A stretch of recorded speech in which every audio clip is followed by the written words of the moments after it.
Hi, my name is Jeff, and welcome back to my workshop. Today we're working on this Athearn Blue Box passenger car, this observation car. I'm actually working on two cars at once, so you may see me switch between cars. I also have a diner. We're going to start by disassembling this, removing the screws for the weights. The goal of this project is to get these repainted for my train club's Arlington Valley Railroad. This is a two-tone gray scheme with red highlights. So it'll have a dark gray roof, medium gray sides along the fluted sides, and red highlights above the letterboard and along the windows. So first step in any type of repainting is to disassemble the car. These weights are going to need to be sanded and painted because they've rusted considerably. So we removed those and also remove the screws that hold the trucks in place. We'll save all of that hardware for reuse when we reassemble the car.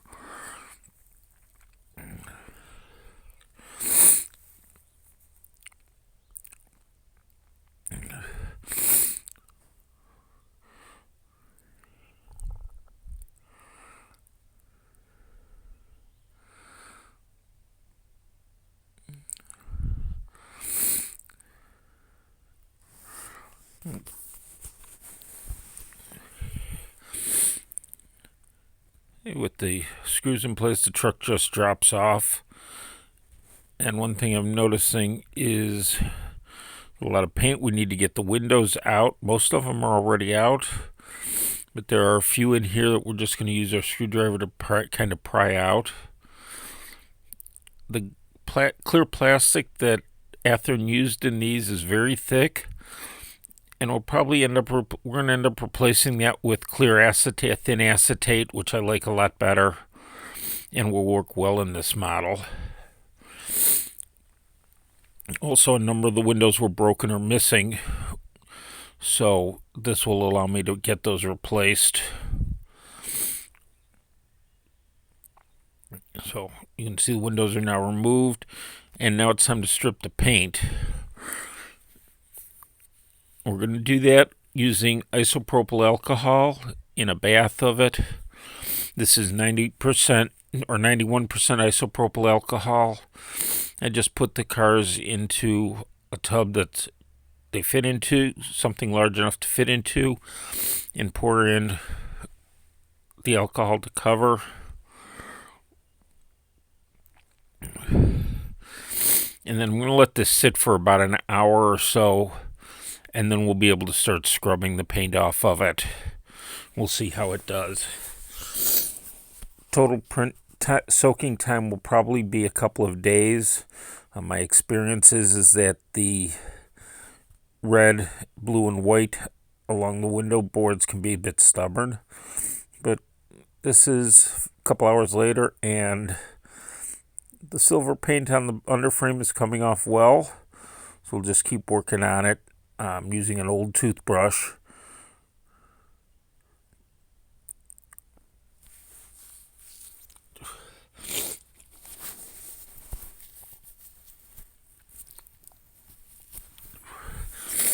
And as you can see, the alcohol does a good job of pulling that paint off quickly and fairly easily.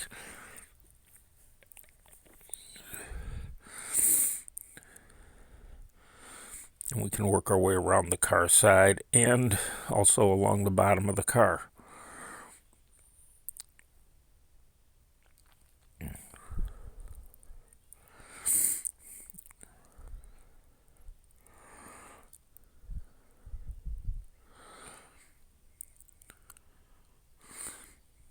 Okay, with the underframe done, just about finished up, we'll be able to turn our attention to the body.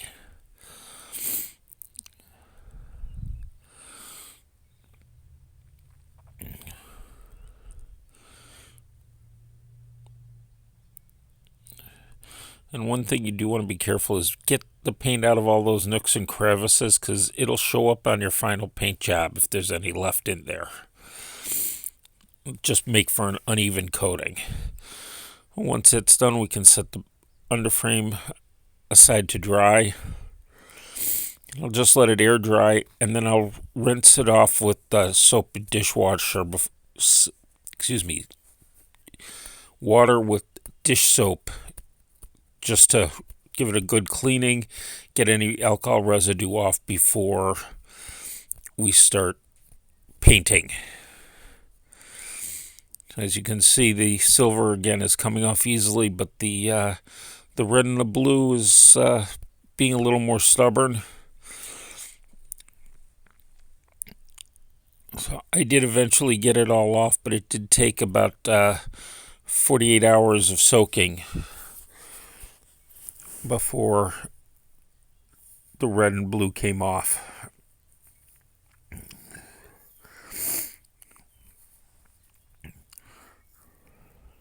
If you're working with isopropyl alcohol, wear gloves and work on it. While that's still soaking, we can start prepping the underframe in the trucks.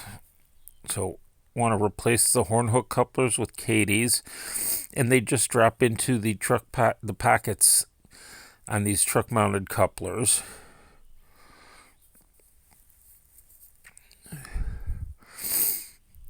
And then the Athearn coupler cover snaps in place.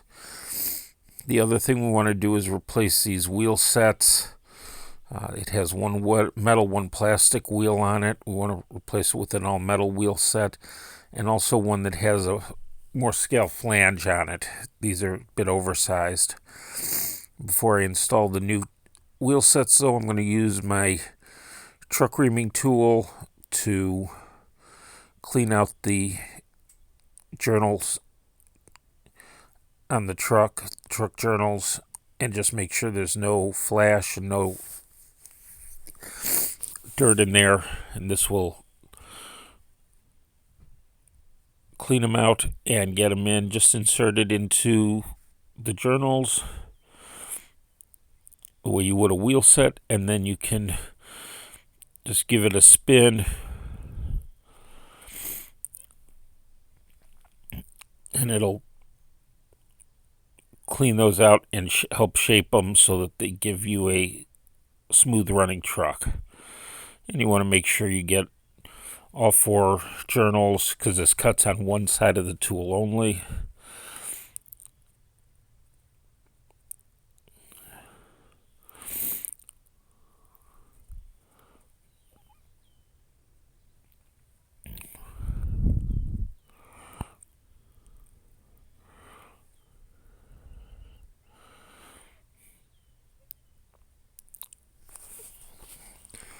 And then you're ready to install the wheel sets. These are a branch line fine scale 36-inch wheel set designed for passenger car use. And they've got a more prototypical flange height, but I find they work really reliably and they spin well in those freshly reamed out journal boxes. And I started by painting the dark gray roof, and then I masked it off and painted the sides a light gray. And this is just a Painter's Touch 2X primer, gray primer.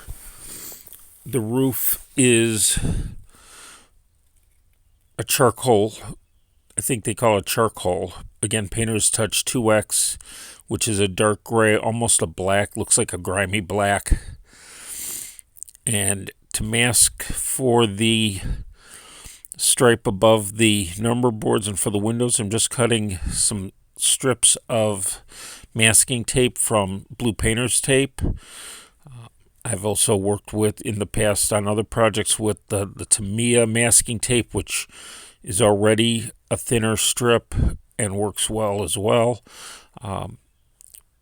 But I've got the blue painter's tape, and this is a good alternative, and I can get a good straight line that gives me a good clean edge on it. And we'll pull the tape, and you can see we're just laying it in so that it aligns with the number board, and there's a thin raised portion between the number board area and the roof, and that's going to get painted red. In this case, I'm going to be using Vallejo spray paint, and it is what they call gory red, which is a good match for the red that our club has used in previous projects.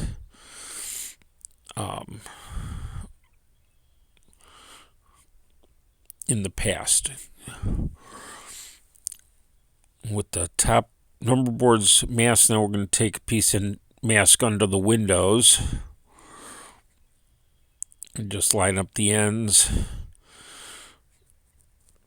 I'm going to cut the ends square so that they'd sit well, and then when it's in place, I fold it in and cover the inside of the windows.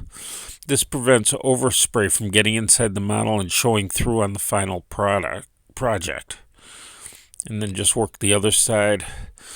The center in the middle doesn't need to have a clean straight edge because the paint tape overlaps here, and so it can be the torn edge.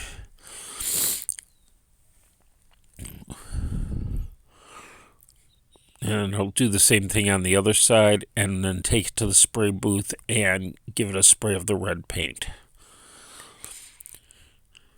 I also once the red had dried, I also gave it a gloss coat. And now I'm going to cut out the details. I need the words Arlington Valley for the letterboard. And then I'll need a number on here, so cut out the Arlington Valley. I'm going to make vertical cuts on the decal.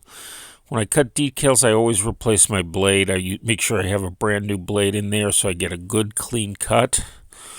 And I try and cut as close to the letters as I can. That avoids extra decal film being on the model.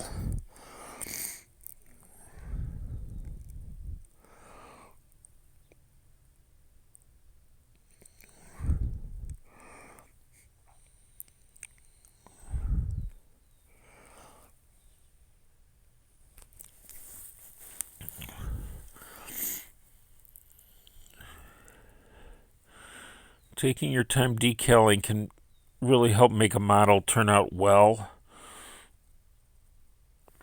So that's why I try and trim these as well as I can. But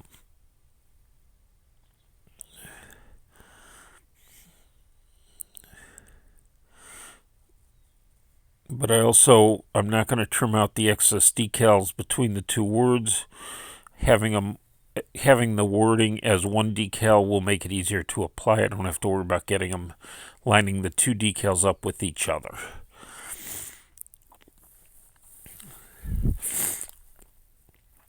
Once we get the decals removed from the sheet for the lettering on the car, we'll also get out a go into the number clusters. And this particular set is custom built, and you can see we have a random set and a numerical set. So I cut those out, and now it's time to start decaling. We're going to be using a number of supplies, including distilled water, which is in the black container. Of course, the model, which has a gloss coat on it.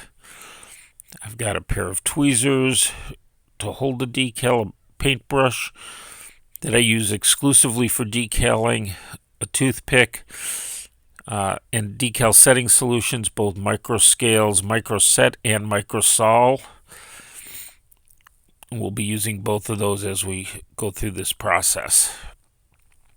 I had a paper towel to work on. So we'll start by picking up the decal in our tweezers. Try and find a spot where you can get a good hold on it. And I soak it in the water for 10 seconds. I know some people leave it longer. 10 seconds. And then I take it out and set it on a paper towel and let it sit and rest. And the decal separate from the film. Then I take my micro set and my brush, and I apply the micro set to the area of the model where the decal will be sitting. And I want to get a good coat on there so there's fluid for the decal to float into when we get it into position.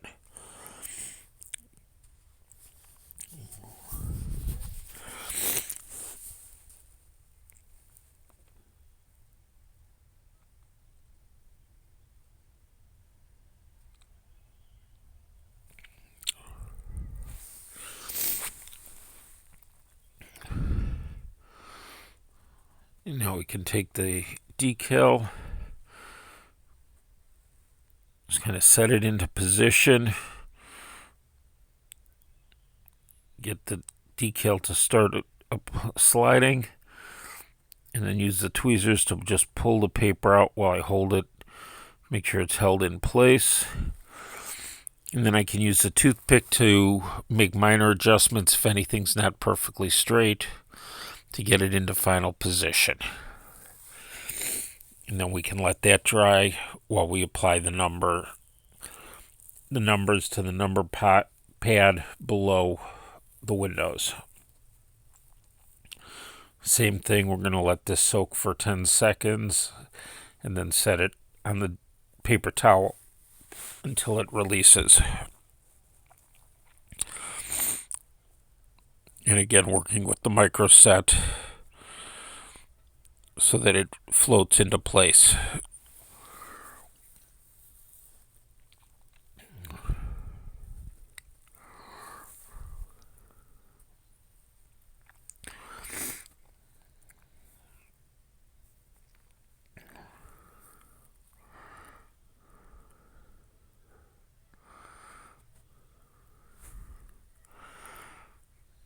This one's a smaller one, so we're going to use the toothpick to just kind of nudge it into position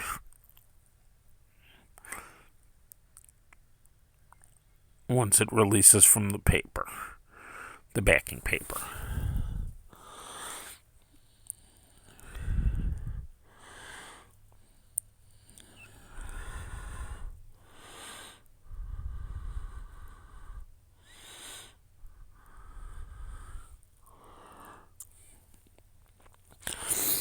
And now that the decals have dried, we're going to apply the other setting solution, Microsol.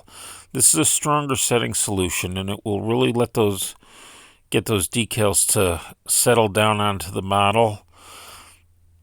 We'll apply that, and you may notice the decals start to wrinkle. That's normal. The key here is once you get that setting solution on, leave the decals alone. Don't touch it. Those wrinkles will go out as the setting solution dries. Once it's dried, check for air bubbles. If there are any, you can pop them and repeat the microsol process. Otherwise, just give the car a coat of a matte or satin finish of your choice.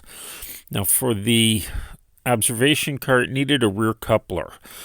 I'm going to use a Katie number 451, which is an extended swing coupler. But I'm going to need to raise that center sill a bit. So I'm using some 040 thick styrene strip. And I'm just going to cut a piece 1 inch long to sit on the back of the car. But as always, when you're building something, measure twice, cut once, so you don't waste material. So I'll double check my measurements. And I'm using the grid on the mat to measure it out. It's 1 inch, which is 2 grid boxes. Now I can line up my plastic, set my scale rule in place, and then I make a couple of light cuts using the sharp side of my hobby knife and the straight edge as a guide, just to get it started. And then I turn the knife over and I use the back side to really score the plastic.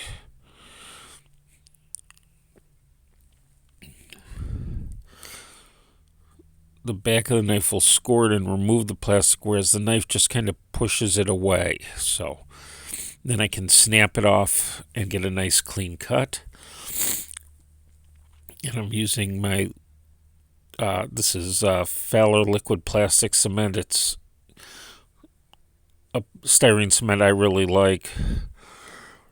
It does a great job, and it will go work through the paint on there, so I can set what will be the coupler pad in place and let that dry.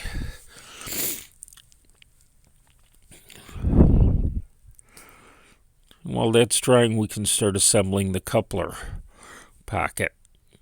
The 451 uses a long coupler pocket. Oh, we'll do that after we get the truck installed on the other side.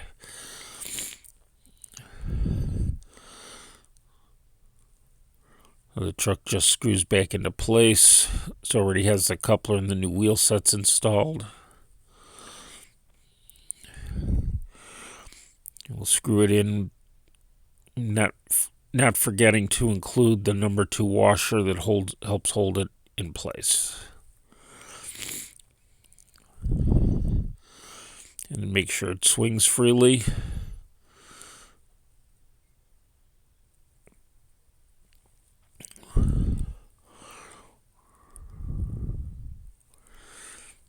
Now, to the coupler pocket, you have an extended coupler pocket, and it has a cover. There's also a small spring, a Katie number 148 whisker coupler, and a bushing that the whole thing sits on. That allows the coupler pocket to swing as well as the coupler within the pocket. So we'll start by installing the coupler into the coupler pocket. It just drops into place. The cover sits on there and is screwed in with a very small screw.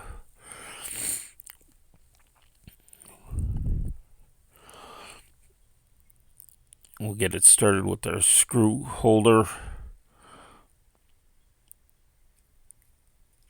And once it's in and holding, we can remove that and then finish it off with the screwdriver.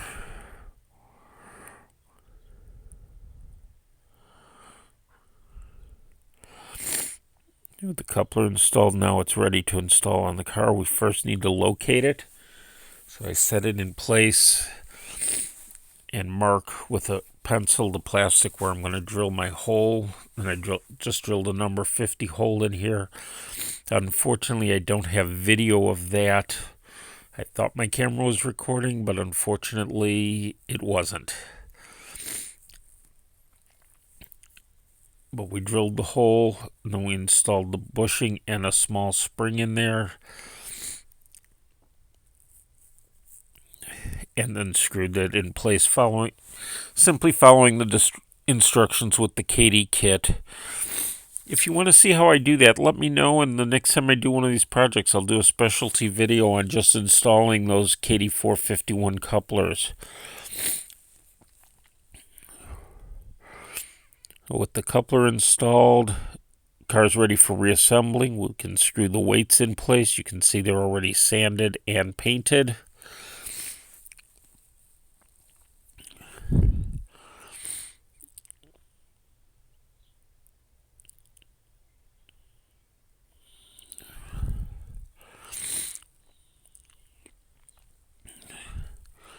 And then with the weights installed, we'll be able to install the car body back on.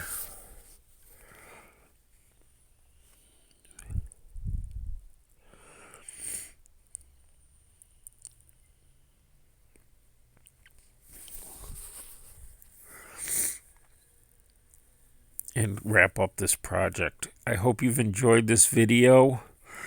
If you have, please make sure you give it a big thumbs up. And don't forget to subscribe and turn on notifications if you haven't already. If you have, thank you. And thank you all for watching. Please let me know in the comments if there's anything you'd like to see me work on.